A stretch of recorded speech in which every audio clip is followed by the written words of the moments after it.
Good morning, this is John Tuttle Flint Nap, and I don't do very much pressure flaking. I don't even finish any points anymore. I told you all that before, but anyway, here's one I did right here, and I did not break that.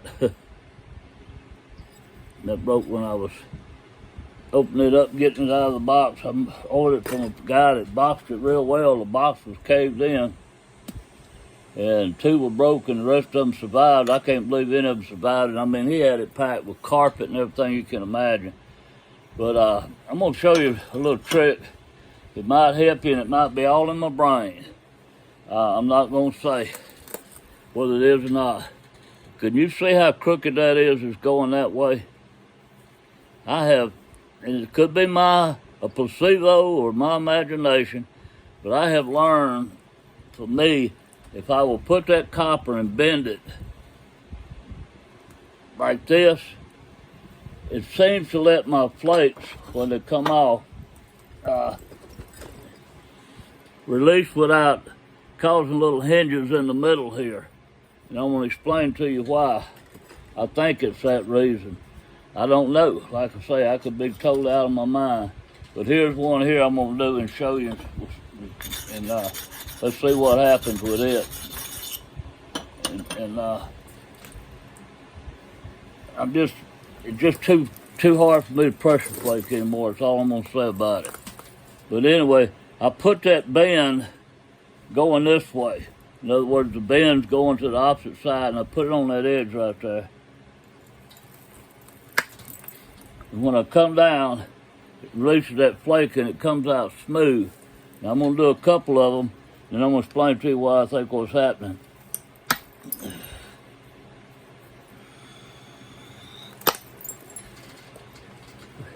Look how far they're running over halfway, and look how smooth they're coming out.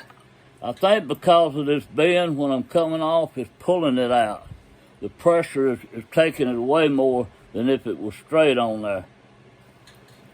Now that's just my take on it, but I never have any of those little hinges when I do this. I don't have to put any convexity into the blade. Look how far that one run. Once you get a pattern going, you run all the way across half of this. So I'm hoping this will help. It's just a little short video. Ain't gonna be just a couple of seconds. That one run even further. But look how smooth they're coming off. There's nothing there. So then when you come over on this edge, now I hadn't sanded it, so I don't know if I can catch it or not. I think I can. Boy, it comes out perfect. It's nothing in the center at all. No little fish scales or nothing else. Now, I don't know, but I've been told the green grasshopper has a red you-know-what, but I ain't gonna say. But anyway, you can't beat that. That's as smooth as it can be right there. I hope this might help you with your pressure flaking. I know it's a little short video. I might add it to another longer one, who knows, but I like short stuff anyway. Y'all have a blessed day. I don't know why I didn't go ahead and finish that video. I just did the one side for a short minute. I guess because sometimes I have to stop and get to hurting so bad. But this is both sides. It ain't a fish scale or nothing on either side. And I can run a flake 2 1/4, 3 inches long using this method. If something thick enough, I can put pressure on it. That flake here run probably 2 inches. It feathered out right there. Some of them feathered out right on the edge. But anyway, I'm going to go ahead and do one more. And I apologize about that. I just wasn't thinking. It's boring watching somebody pressure flake anyway. So you might not want to watch it anyway. But here's my bent tip I got on here. I'm going to sharpen it. I try to keep the burrs off of it. Don't do much sharpening. Just kind of smooth it up. Probably hit it with a piece of rough sandpaper to do the same thing. But I'm going to do both sides on this one. I'm going to go all the way down it. Like I say, it's to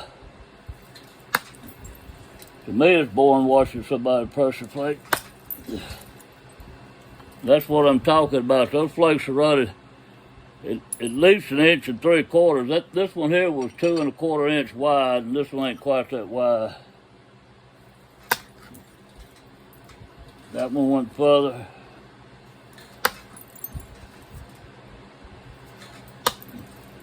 Didn't put as much pressure on that one, did it go as far? All right, now I'm gonna turn over and finish this side, and that way you can see what I'm talking about. Always keep that bent tip out away from me. If I put it to me, I get to having problems. I get to hinging, and maybe it's just my mind. I don't know. Maybe it's pulling my wrist with it being bent like that when I come off to run the flake. Who knows?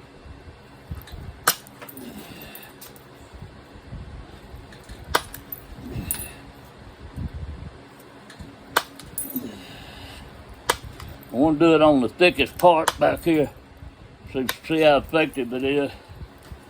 Doing it where it's real wide. But look at that. No fish scales, no nothing. I'm telling you, it works good. Now here's one idea that I just took out of the box. There's no fish scales or nothing on it. But on this side, I missed some places because it was some chips in there and I couldn't get my tip on my pressure flaker, but I'll catch that. I'll sand that down a little bit and catch that. All right. Hope y'all have a blessed day.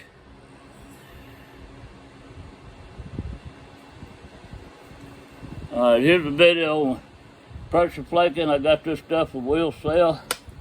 I'll give him great credit for his packaging. The box had tremendous dents in it, and only one piece that the tip was missing on it. And anyway, I'm still gonna be able to make a nice knife out of it.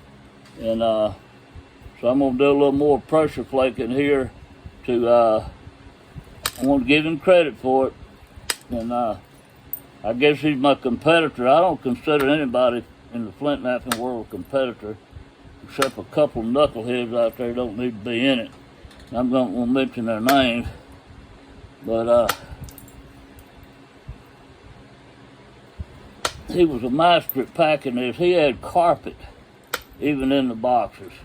Had these pieces wrapped up with something between each one of them. And if he hadn't had that, every one of them would have been broke half in two. Now I got to apply a little more pressure. It's getting wider. I got to run my flakes further. So I'm going to kind of bend over a little more and hook in a little more pressure. I'm going to look, make sure I run them further enough.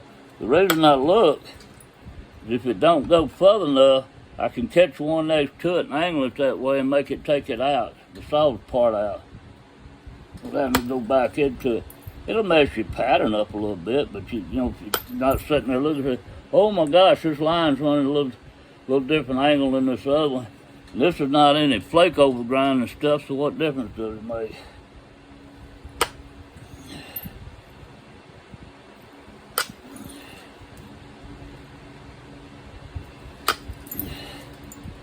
I bought this stuff from him because I was in a hurry and I didn't have any time to saw any of my obsidian up. I'm about out of obsidian. I got some beautiful stuff left that I've been putting back on the burner, but I don't have any. I have one piece of mahogany, and I have some dayside, if that's what you call it. A lot of people say it's black butter. Whatever you gonna call it's fine with me. But look, no fingernails at all. Look how smooth that is. Now I'll do this side.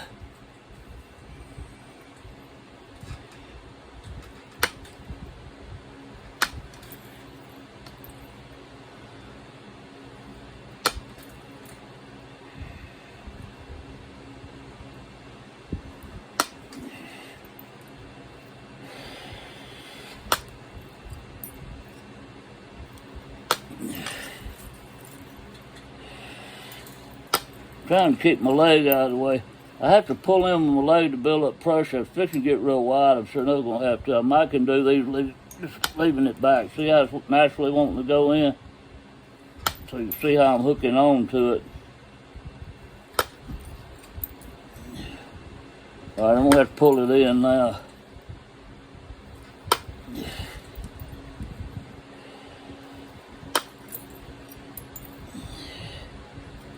I hope I'm right on this angle on this thing.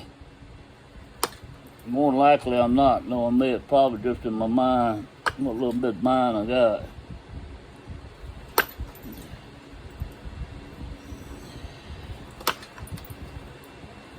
I watched the skill that these young nappers been napping a few years have developed, and it's scary. Now, none of this impresses me, I'm telling you.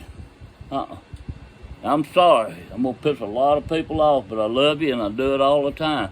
What impresses me is taking a big old rough nodule or something and getting it down to this and then doing almost as good. You can't do as good doing that.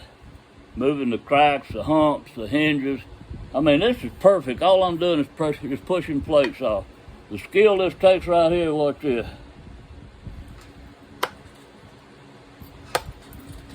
Ping, ping, ping, ping, ping. That's it.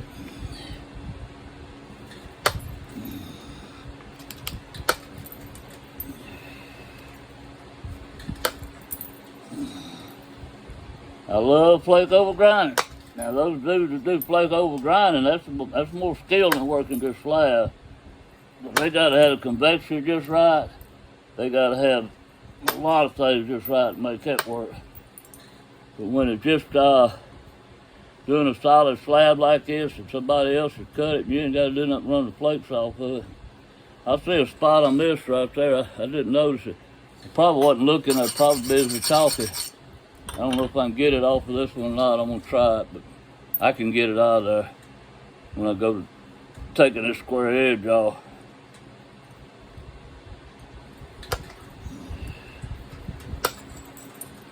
I got it out. It wasn't no problem. Look at that. This is what I'm talking about. Nothing to hang your fingernails on, folks. Y'all have a blessed day.